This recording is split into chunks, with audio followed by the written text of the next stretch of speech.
Hi everybody, Salimah here.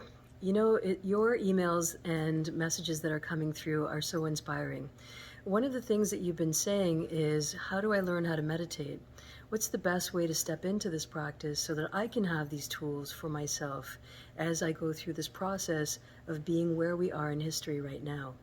And I think that's a really important ask and a really important way of understanding who you are and how you are, is to use meditation as a tool, meditation as a way of seeking within rather than looking externally.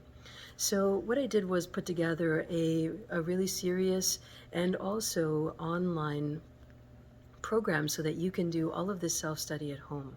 This program has 4 different modules covering off 4 different topics around the topic of meditation, and it's all done online with 2 separate Zoom calls with me and the group so that you can study, deepen your practice, and ask all of your questions. This is coming up for a short amount of time. We're testing it out. There are limited spaces, so if you're interested, please hit up my email, love.yogavision@gmail.com, and let me send you some information. Let's get this ball rolling, and let's put these tools into your hands. It's now. The time is now. Sat now.